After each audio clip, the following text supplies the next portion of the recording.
நண்பர் விஜய் திமுக வெறுப்பை மட்டுமே மூலதனமாக்கி அவர் திமுக ஆட்சியை அப்புறப்படுத்த வேண்டும் என்கிற பரப்புரையை மட்டும்தான் மேற்கொண்டார். அவருடைய எதிர்கால திட்டங்கள் என்ன, அவருடைய கொள்கை கோட்பாடுகள் என்ன என்பதை பற்றி இந்த 3 ஆண்டுகளில் ஒரு நாளும் அவர் பேசியதில்லை.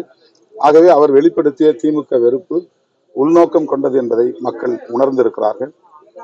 எங்கும் அவருடைய அடையாளங்கள் பெரிதாக இல்லை. எனவே திமுக தலைமையிலான கூட்டணி மாபெரும் வெற்றி பெறும். டயா பூஸ்டர் சுகரை கண்ட்ரோல் பண்ணும், உங்க ஆரோக்கியத்தை மீட்டு தரும். சர்க்கரையை கட்டுப்படுத்துறதுக்கான எளிமையான வழிமுறை, இயற்கையான வழிமுறை. அனைத்து மருந்து கடைகளிலும் கிடைக்கும்.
அரியலூர் மாவட்டம் செந்துறை ஒன்றியம் குன்னம் சட்டமன்ற தொகுதிக்கு உட்பட்ட அங்கனூர் கிராமத்தில், எனது சொந்த கிராமத்தில் தற்போது வாக்களித்தேன்.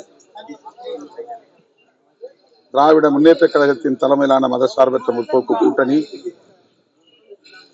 தமிழ் மக்களின் யோகோபித்த நல்ல ஆதரவுடன் மகத்தான வெற்றியை பெறும் என்று பெரிதும் நம்புகிறேன். 200க்கும் மேற்பட்ட இடங்களில் திமுக கூட்டணி வெற்றி பெறும். அறுதி பெரும்பான்மையுடன் திராவிட முன்னேற்ற கழகம் தனித்து வெற்றி பெற்று ஆட்சி அமைக்கும். தமிழ் மண்ணில் மதவாத அரசியலுக்கு, வெறுப்பு அரசியலுக்கு இடமில்லை என்பதை இன்று மக்கள் தீர்ப்பாக எழுத உள்ளனர். அண்ணன் தளபதி ஸ்டாலின் அவர்கள் சொன்னதைப் போல இது 2 கட்சிகளுக்கு இடையிலான யுத்தம் இல்லை, 2 அணிகளுக்கு இடையிலான யுத்தம் இல்லை, 2 கருத்தியலுக்கு எதிரான யுத்தம். அந்த யுத்தத்தில் தமிழ்நாடு வெல்லும்.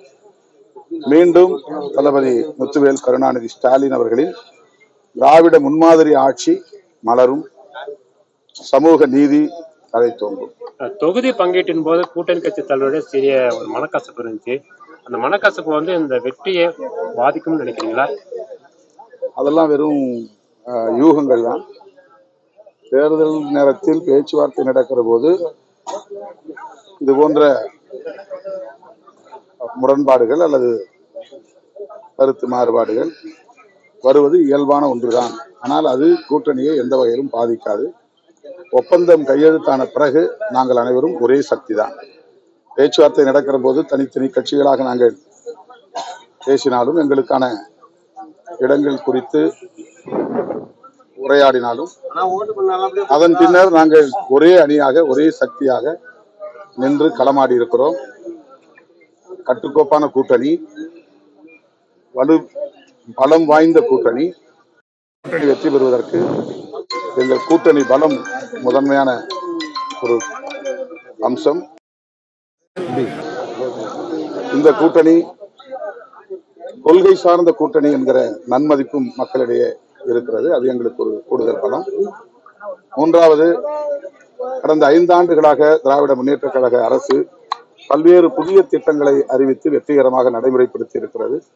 குறிப்பாக பெண்களை மையப்படுத்தி பெண்களை மேம்படுத்துவதற்கான பல திட்டங்கள், பள்ளி பெண் குழந்தைகளுக்கு புதுமை பெண் திட்டம், ஆண் பிள்ளை பெண் பிள்ளைகள் இருவருக்கும் சேர்ந்து நான் முதல்வன் திட்டம், மகளிர் விடியல் பயணம், மகளிர் உரிமை தொகை என்று பெண்களை மேம்படுத்துவதற்கான வலிமைப்படுத்துவதற்கான பல திட்டங்களை தீட்டி வெற்றிகரமாக நடத்தி இருக்கிற அந்த சாதனை எங்களுக்கு மேலும் பலம் சேர்ப்பதாக இருக்கிறது.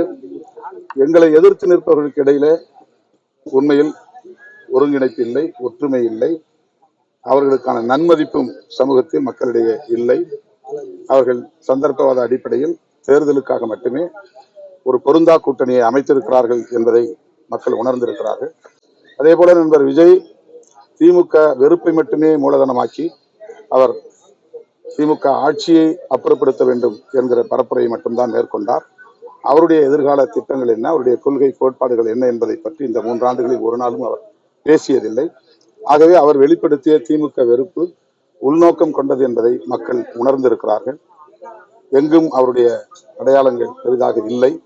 எனவே திமுக தலைமையிலான கூட்டணி மாபெரும் வெற்றி பெறும். திமுக மீண்டும் ஆட்சி அமைக்கும் போது அந்த ஆட்சி எப்படி இருக்கும்னு எதிர்பார்க்கிறீங்க? கடந்த 5 ஆண்டுகளை விடவும் இன்னும் சிறப்பாக இருக்கும். கடந்த 5 ஆண்டுகளில் கல்வி, மருத்துவம், சுகாதாரம் போன்றவற்றில் இந்தியாவிலேயே முதல் மாநிலம் தமிழ்நாடு என்கிற ஒரு எல்லையை தொட்டது. அது மட்டுமில்லாமல் பொருளாதார உள்ளூர், அதாவது ஜிடிபி, அது 11.2 இலக்கத்தை தாண்டியது, 11.9 என்று கருதுகிறேன். அந்த அளவுக்கு உள்ளூர் உற்பத்தி, ஒட்டுமொத்த உற்பத்தியின் சதவீதத்தை உயர்த்தக்கூடிய அளவுக்கு பொருளாதாரத்திலும் மேம்பட்டு இருக்கிறது இந்தியாவில் இந்த மாநிலம். அப்படிப்பட்ட வளர்ச்சியை நாம் மேலும் உறுதிப்படுத்துவோம் என்று முதலமைச்சர் கூறியிருக்கிறார். நிச்சயம் அவருக்கு ஒரு தொலைநோக்கு பார்வை இருக்கிறது. தமிழ்நாட்டை இந்தியாவிலேயே முதன்மையான ஒரு மாநிலமாக அனைத்து துறைகளிலும் அனைத்து தளங்களிலும் கொண்டு வருவதற்கு பாடுபடுவார். அதற்கு நாங்கள் உற்ற துணையாக இருப்போம். திமுக 2வது முறையா ஆட்சி அமைக்கும் போது விடுதலை சிறுத்தைகளின் முக்கிய கோரிக்கை ஏதாவது இருக்குதா? அது ஆட்சி மலர்ந்த பிறகு நீங்க கேளுங்க, சொல்லுங்க.